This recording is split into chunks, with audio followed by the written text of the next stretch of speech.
This is Chris Spear, and you're listening to Chefs Without Restaurants, the show where I speak with culinary entrepreneurs and people working in the food and beverage industry outside of a traditional restaurant setting.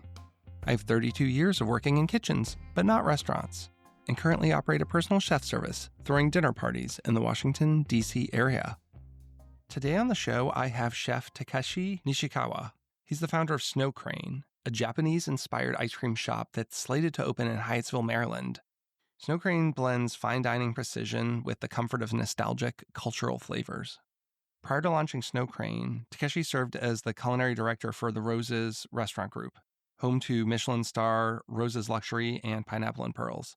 If you're familiar with the DC dining scene, those are some fantastic restaurants. I've had a couple amazing meals at Roses Luxury. So having led some of the DC area's top kitchens, now he's channeling that experience into small batch ice cream.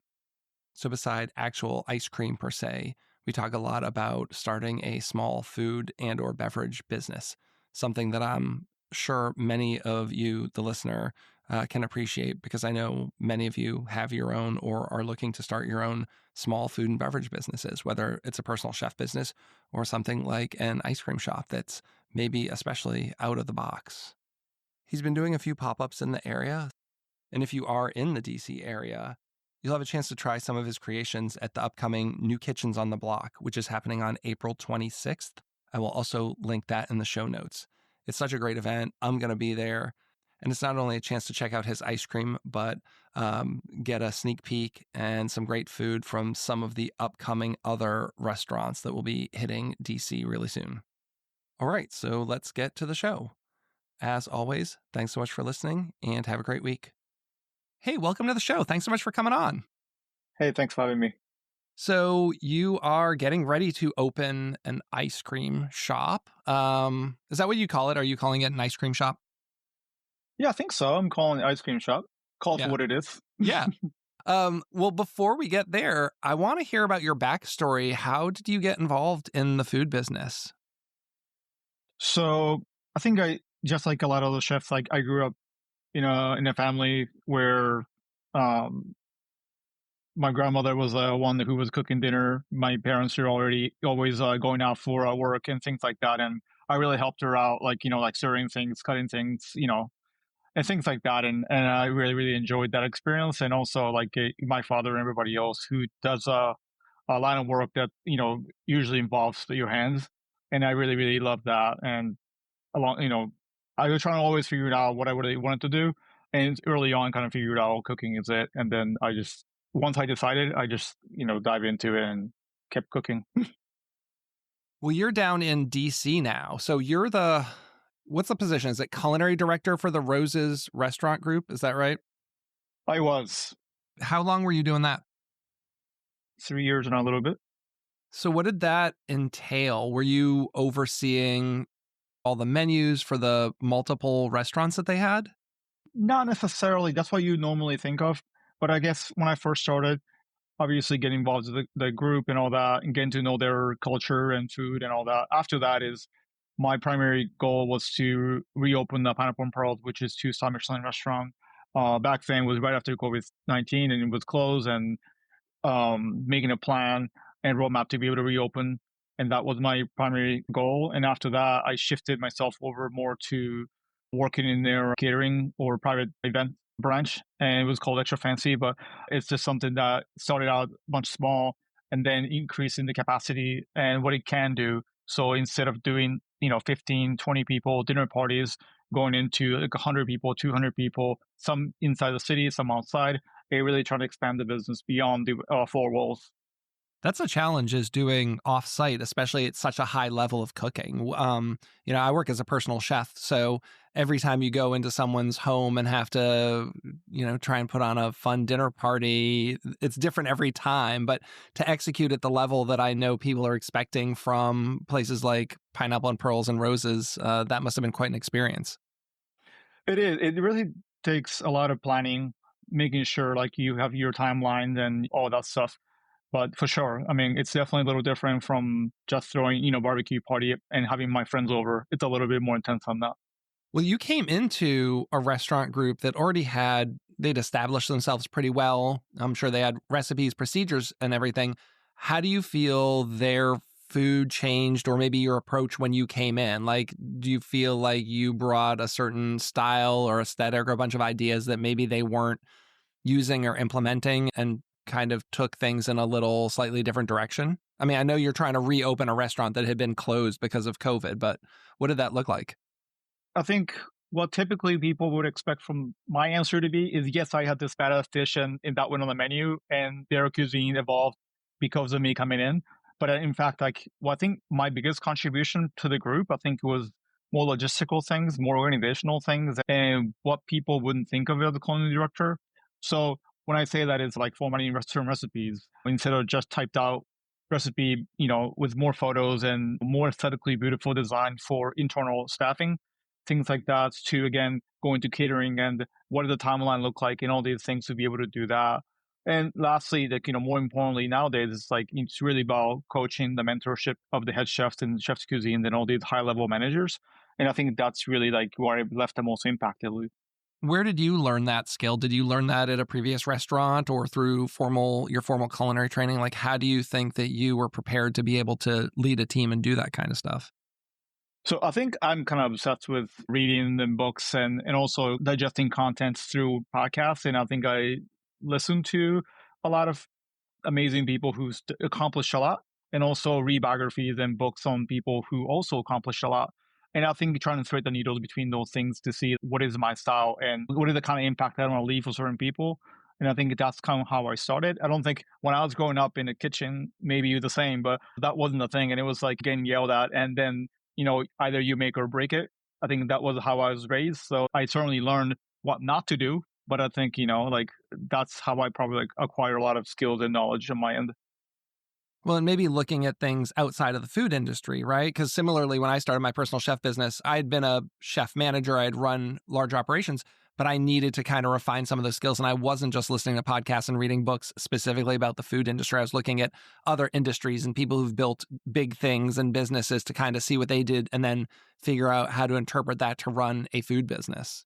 I see behind you. I'm looking at your books. I see, is that Unreasonable Hospitality in the bright yellow by This your one? head there? Yeah. That's right. That's right. So looking at a book like that, I mean, that is the hospitality industry, but I think that's a book that's going to translate to so many other industries, just the way you interact with your customers and the people who work for you. I think it's great to be in a time where people are really interested in looking at things like that and learning how to be a better leader in the kitchen and to give a better dining experience. What I'll say personally is, having been to Rose's Luxury a number of times, it's some of the best experiences I've had as a customer, not just the food, but the way they make you feel.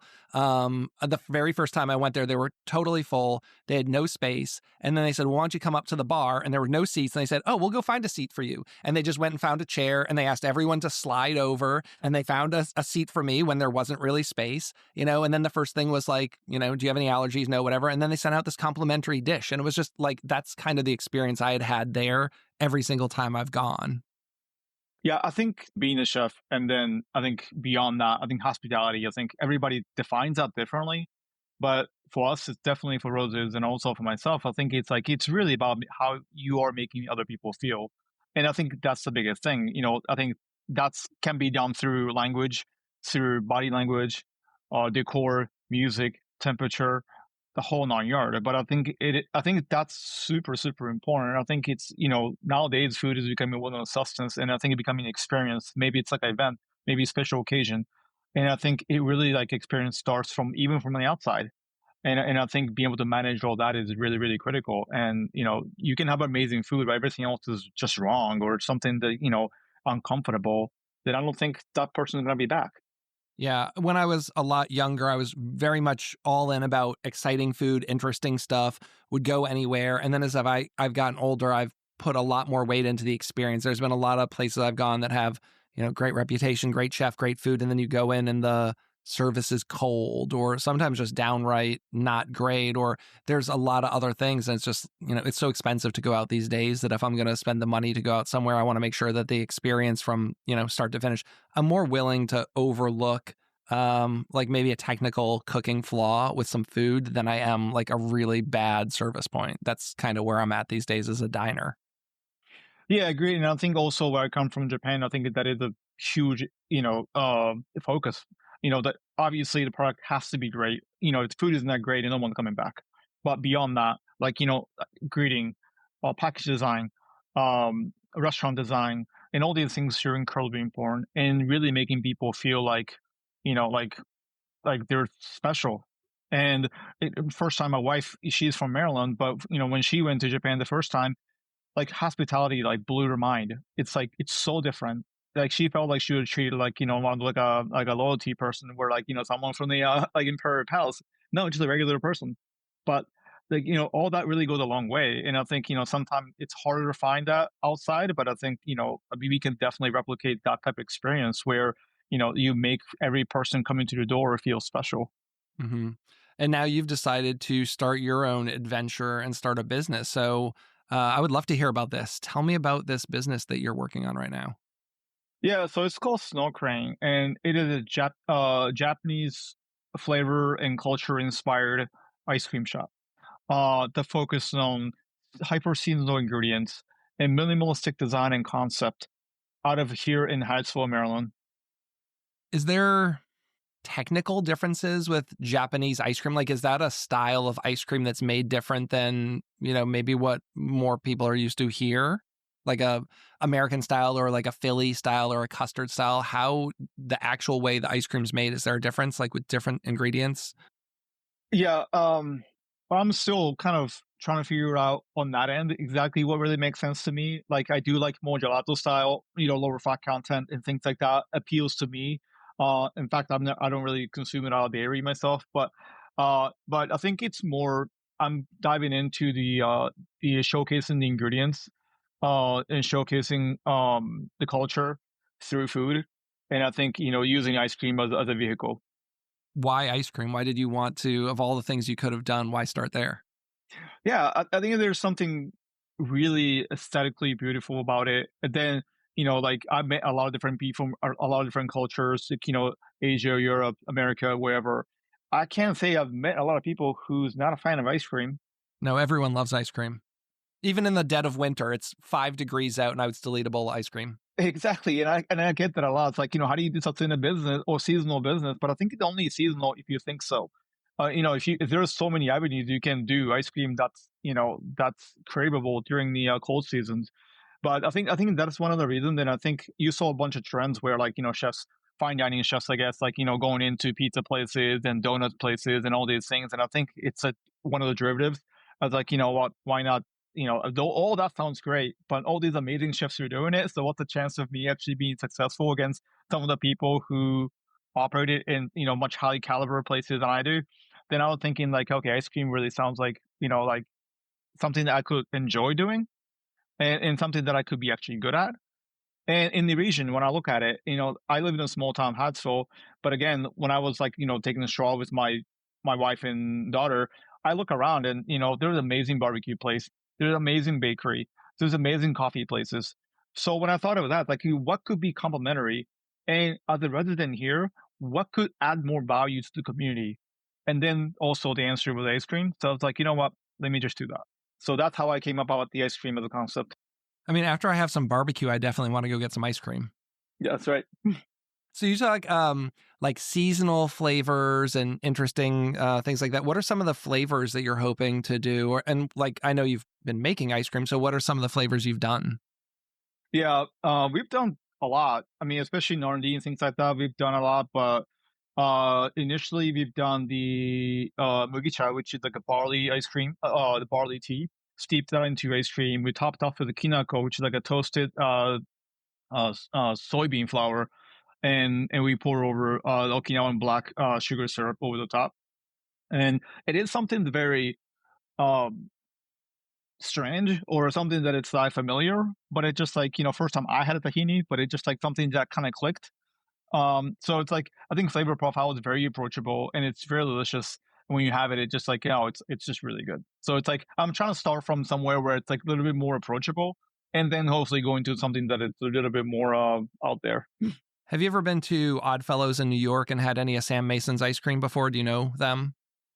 I do, but I haven't been there. There's some wild stuff. I think I had a caramelized onion ice cream one Okay. time. There definitely was a miso cherry, but I mean, like really pushing the envelope on flavors there. And I think he has like 4 of them, maybe in New York. And I really love that stuff. I'm always the person who's going to select the most interesting, like, cookie dough ice cream is fine, but you can get that anywhere. If I'm going to go to a place that has some interesting flavors, that's what I want to try. So, where are you in the process with this? I know you've done pop ups and you're trying to build this. What are you doing right now? Like, are you actively doing pop ups? Do you have any planned? Yes, we're definitely doing a lot of pop-ups, and we're definitely doing a lot of internal organizational things and building the operational roadmap for 2025 and beyond. I am a long-term thinker, so I do have 1 year or quarterly, yearly, into all the way up to 10-year goals, and that's how I operate. Like really understanding what is the destination I want to be, and then zoom into what do I have to do to get one step closer to where the final destination may be. So that's the approach. And then currently, again, we're actually talking to a lot of people. When I say a lot, like beyond DMV, you know, um, some are restaurants, some are event venues, some are different concepts. But yeah, like try to collaborate with the really fun people who do amazing work, and really have fun, really, to be honest. Like part of it is, creating buzz, creating marketing content, but other part is like, I've been operating the F&B industry for over 20 years, but like I constantly learn things.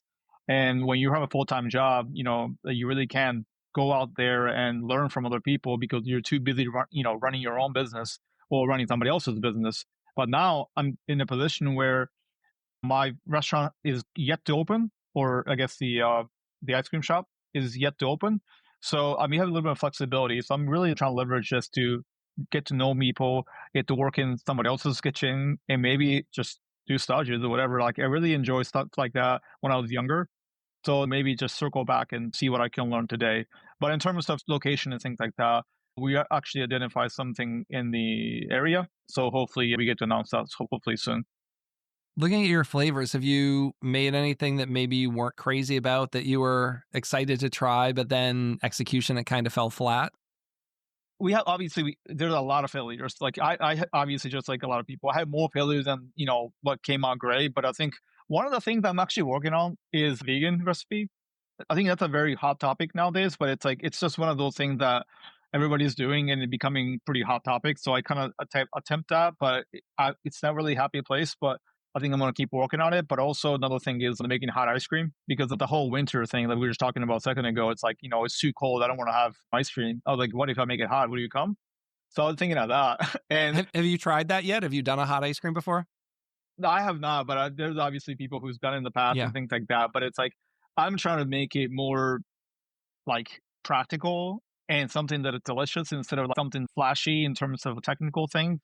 So I think I'm just trying to like where's the happy middle ground between what is just interesting for chefs versus like something that's like actually good for the consumers. I think you hit the nail there because it's an actual business. I think a lot of times people get really excited about, whether we're talking about the molecular gastronomy wave, right, where everyone was doing all this stuff that they were all excited about. And then, you talk to customers who are like, I came and I ate there and I had 27 courses of stuff I didn't really enjoy. And like I left hungry and I didn't get it. But we were all pumping the machine and everyone's egos, a lot of chefs. But you need to get customers who come in who enjoy your product, will pay money for it, and hopefully become repeat customers and tell their friends. So, what's the big thing that you're working on right now? Like, if you're focusing your energy, is it on getting a space set? Is it doing more of the pop-ups? Is it R&D? Like, there's only so many hours in the day for you. What are you focusing your energy on? Yeah, I mean, space is definitely yes, but I'm working with incredible, architect designer, incredible commercial broker, and those people have done that for their lives, and that to me is like not my domain. And I almost operate myself as like a coach of the sports franchise. Like I don't have to be the linebacker, I don't have to be the quarterback if I can't play that position, but I'm going to find the person who can do it, right? So I'm working, but I think more working passively. But I think product development is definitely one thing, and brand design and marketing is definitely one. And lastly, is really like operationally creating the demand and creating the excitement. So when we open, I want it to be where it's like it's so busy, people, super excited for, and counting the days that we open. That's where we want to be. How are you planning on doing that? I mean, obviously, social media. I know you have an Instagram page, and we have a pretty vibrant food scene in the DC area, but do you have kind of a plan laid out of how you're going to get in front of people and build some of that? Because, a lot of my listeners have their own businesses and they're always looking for great ways to create buzz. Right. I think just do something that's unique, do something that's original. Again, if you just say ice cream shop, there's so many great ice cream shops, right? I mean, not never mind just the DC, but just in general. But it's like you have to figure out like ways to differentiate yourself, your business from the rest. Like that's why I'm going into ice cream, but also Japanese flavor. But then it's like, how many people has done black sesame or wasabi if you want to get funky, whatever. But I think at the end of the day, it's just going to be a one scoop and they're going to ask you whether you want a cup or a cone or how many scoops. Like that to me is fine, but it's like, that's not what I want to be. I'm trying to distinguish yourself by, like more decorative things, chef's finish with a garnish, things like that, where, maybe all ice cream doesn't have to be scoop. Why not just make it squared? I mean, what's wrong with it? Sure. Right? Like different garnishes that might take a little time, but like I myself, as a fine dining background person, sometimes the garnish takes more time to prep than the protein itself, and that's okay. And the same kind of thing here. I'm really trying to create one of the kind of experience, and then I have a lot more exciting things coming. But when people look at it and people say, "Wow, this is like the most beautiful ice cream I've ever seen," like without a joke, I've gotten that so many times, and we only done very few pop-ups. So I think I'm pretty confident in my skill and my team's skill to be able to execute something that is truly remarkable. That's completely different from what other people are doing. Are there any places you're going to be serving your ice cream anytime soon that people can try? Yeah, right now we are actually doing pop-ups at the Mixed Food Hall in Brentwood. This is a part of the Gateway Farmers Market, which is in Brentwood, Maryland. Which, if you are in DC, like if you follow Depot Avenue from District, it's really about 10 minutes away. Um, Along with other amazing local farmers, bakers, like there are a lot of people. It's like it's super fun, and I think DC in general is growing a lot. But I can bet my money. I think the Hyattsville in Prince George County is going to be the next one. That's interesting. Yeah, I mean, I've definitely seen more places growing out there. I'm sure real estate is much more reasonable than being in the heart of DC, for one thing. Yeah, 100%. I mean, like new startup people, like, really can't afford like really, really prime real estate in Penn Georgetown, and all these like really developed areas. So I think naturally, whether you're just looking for residential home or if you're looking in commercial space, I think you are going to see a lot more exciting new things come out from all these areas. Well, I live in Frederick, Maryland, so I'm about an hour or so out of DC, and just having seen how the food scene has evolved here. You worked at Volt at one point, correct? So you're familiar with Frederick, and just Yeah, kind of yeah, like yeah, yeah. seeing how I'm not from here originally, but I moved here in 2007 and lived downtown about 2 blocks away from there, and just kind of seeing how the food scene has grown, and then that brings more people, and now we're opening new hotels, and they're looking at conference centers, but it kind of builds on each other as more people are working remotely and not wanting to live in the city, kind of pushing out this way. And we're starting to get our own little food scene growing up around us, which has been interesting to watch. I'm really, really super excited for things like that. I mean, I'd like to see more places like where people find wherever they find they whatever they call their home and do something amazing things so that, wherever you go, it's like there's great something, great food, great cocktails, great beverages, great coffees. And I think I see more and more these days. So Well, and you never know how things are going to shift. I think one of the big things clearly with COVID was people weren't traveling to destination restaurants. There was a time where people were, planning vacations around where they wanted to dine. And then when we're not traveling, getting on planes, going to places, they were staying home more. And I think a lot of these places that maybe previously relied on a lot of kind of tourist type diners had to focus more on their own places. I mean, Brian alone had talked about that, the shift from Volt to Thatcher and Rye of like, okay, we're not bringing people from all over anymore. This needs to be like a Frederick restaurant where people think of, oh, it's a Tuesday night. Yeah, I'll go down there versus like, I have to only go there or can only afford to go there on my anniversary or birthday or something. And I think as a whole, we've seen more of those like places in maybe smaller markets become more, for the every person who lives there as opposed to just special dining. yeah, I I definitely can understand that. I mean, myself also, like, just because we're going to be using extremely high quality ingredients, and then technically it's not like mass production. So for the scale economy, yes, the things will be more expensive relative to Haagen-Dazs or Ben and Jerry and stuff like that. But at the end of the day, like, I don't want to price myself out to the point where only people who can come are really from Old Town Alexandria or Georgetown, Washington, D.C., or Annapolis, Maryland. I think, again, like I said earlier on, I want it to be a neighborhood place where people can come by. And last year, my wife and I had a first daughter, and I want it to be the place where little kids can walk in and grab ice cream and go out or hang out, things like that. I want it to be something like more neighborhood place. And I think that means a lot to me. So it's like, I wouldn't want it be where someone can only go for a special occasion. Of course, like, it's ice cream's a little different scenario, but again, we shouldn't have to feel like, okay, let me check my bank account before I go, like, Yeah. or what's going to be the financing option. I don't want it to be like that. I want it to people to be able to come in anytime because they want to and they love the product. And it's tough because you can get really good ice cream in the stores. My wife and I went out last week and we got ice cream in town, and we went to a place and it was, two, I think they even call them like mini scoops. And I think with tax and throwing a couple bucks for a tip, it was over $12 for two mini scoops. And it was good. But in the back of your mind, you're like, man, I could have bought a lot of half gallons of ice cream at the grocery store. So there is a kind of a break point where I think people are like, is it really worth it? Can we spend that much? I mean, I've got two kids, so four of us go out for ice cream. It's like, I don't know, $25, $30 for four of us to have ice cream at a shop. That gets to be a little tough in some respects. I mean, we can do it, but I do sometimes think like, I don't know, that's probably more than I want to spend. As a business and small business, I think you have to provide, like I was saying earlier, like more than just a product. I think if you're serving commodity item, yes, they're the cheaper place. Like for example, books and stuff. If you go to a local bookstore, why do they go there? You can go to Amazon.com and buy it, and it'd be cheaper. But I think it has to be more connection, and I think more broader understanding of what the business model is to every person who is in the area. And I think that's really like like one of the things that I'm work on today. Like I'm really like like going door to door, like getting to know my neighbors, getting Yeah. to know the other restaurant owners, other business owners, because those are the people who's going to support each other during the tough time. And I just can't play that game with a large manufacturer and then try to beat on the price. Yeah. Like I think if you're looking for the cheapest, the fastest option, like we can't be it. And I'm just gonna be honest from the beginning. But if you want a super amazing scoop that you want to come back to, maybe not the super special occasion, but it's just doing things less, but focusing more on the quality. I think that goes with a lot of different things, whether it's knife, like, you can buy an okay knife every year for like 12 years, or you can just buy one amazing knife and use it for 12 years.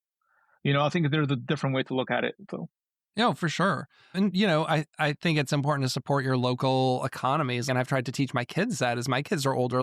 Going to TGI Fridays is very different than going to the mom and pop restaurant down the street. And when you're going to one of these chain restaurants and God knows who owns it or where the money's going, probably to some corporation, it's very different than supporting someone who has their own business. And me as a business owner, that's important as well. I always appreciate when people hire me because there's a lot of choices for where you could dine and when someone chooses to hire me. And listen, my dinners have started at over $100 a person more than 10 years ago. And I have people who pay $250 a head for dinner in their homes. And I know that's not for everyone. It's not for most people, but that's the experience I want to provide. And that's what it costs for my time and my products, and just how you convey that message, how you position yourself in the market. And are you doing a good job explaining what people are getting for that price point? Yeah, I think that's really important. And also, the fact of the matter is, everything is more expensive, whether it is egg, dairy, you name it, everything is more expensive. And labor and hourly wages are increasing, things like that. But also, like, on that front, like, I do want to pay people as much as I can, as like within what I can, what the business can sustain, because it's like, the goal isn't, you know, see if I can pay minimum wage and get away with it. Just like we're trying with our product, I want to do the best job on every front. And internal guest experience, which is like, employee experience, is really important to me in treating everyone professionally, but also what is the max amount that I can really pay and still sustain the business, because I care about, not just the product, but also like my team. And that's how you create a good business long term. If you can retain employees, first of all, the cost of turnover and hiring new people is a lot. And I think if you can just build a good team and retain them for a long time, that's ideal. It's always how I viewed it when I was running kitchens. I don't have any employees now except people who help me out every now and then. But I think building a strong team from the start is really important. And I know you're really focused on the experience and the way it looks, but have you thought about potentially creating a product to sell to maybe restaurants, not like commercial in stores, but maybe you've thought about that, but like, have you thought about getting your ice cream into someone else's restaurant where maybe they're scooping it or making it a component in a plated dessert at someone's high-end restaurant? Yeah, I think although the possibility once the production scales, and that's definitely within my operational roadmap to be able to tap into the wholesale market because myself, again, operating so many years in the district, like there's a massive network of chefs and, don't have to be like Japanese restaurant, but I think there are a lot of people who would happy to use my product or when they have a certain tasting menu component and they just need outsource that component to somebody else who they can trust. I think that's a possibility. But I think all these things are the avenues. And that's definitely something that I'm focused on.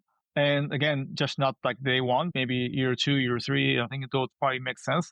And I think just like restaurant, there's going to only so many seats and so many turns to make it profitable and also economically viable. I think wholesale, retail sales, events, and all these things I think make sense. If you have 120 seats, if you turn it twice at 240, that's the max you can do, maybe more. But then like per person experience starting to decay because somebody's going to feel like they're being rushed and things like that. So I think that's why I think a lot of people who I met and who I'm networking today are very little to do with the restaurant. And some people are just like, certain event venues, certain museums, certain embassies. Obviously you can't like name the specifics, but I think those are the things that I'm definitely willing to collaborate because I think that's where, I think ultimately I think I do see the revenues being generated from outside of the walls are actually going to be greater than what I produce and get sold inside. So, I mean, shop itself is like a place where people can come by, but also it is a production facility where that can facilitate other events and things like that outside. How do you pick collaborators? Like think of the people that you want to work with. Do you have a list? Is it people? Is it relationships you want to grow? How do you decide who you maybe want to do something fun with? Right. I think it falls into different buckets. I think one is obviously professionals or producers who's doing amazing work. A lot of people domestically and also internationally who I've known over the years and I just want to work with because I'm a huge fan or I really love their work and all that stuff. I think that's a one kind. Another kind I think is like, like certain ingredient or producers who I really want to highlight because I love the product. So that's another kind. And last is also like strategical picks. So by choosing to work with certain people, it opens more doors. For example, in my case, it might be sound a little obvious, but I've been working pretty closely with Embassy Japan or like their community because again, there's a lot of vast network.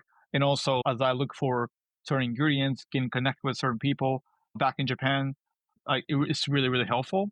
And I also myself being from there, I recently reached out to local government and continuously work with certain purveyors and certain people to really highlight what the city and prefecture can provide. I'm not from like Tokyo or Kyoto, but there's so many amazing things out there. Like you just don't know what they don't know. But I think whether it's museums or different things, I think I try to think of the long term. Ultimately, like I don't know how the dots going to connect looking forward, but more people will get to connect and really be able to collaborate. I think only good thing can come out. Well, thanks for coming on the show. I appreciated having you today. Thank you for having me again. It was super fun. And to all of our listeners, this is Chris with Chefs Without Restaurants. Much and have a great week. You're still here? The podcast's over. If you are indeed still here, thanks for taking the time to listen to the show.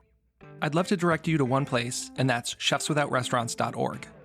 From there, you'll be able to join our email newsletter, get connected in our free Facebook group, and join our personal chef, catering, and food truck database so I can help get you more job leads. And you'll also find a link to our sponsor page where you'll find products and services I love. You pay nothing additional to use these links, but I may get a small commission, which helps keep the Chefs Without Restaurants podcast and organization running. You might even get a discount for using some of these links. As always, you can reach out to me on Instagram at Chefs Without Restaurants or send me an email at chefswithoutrestaurants@gmail.com. Thanks so much.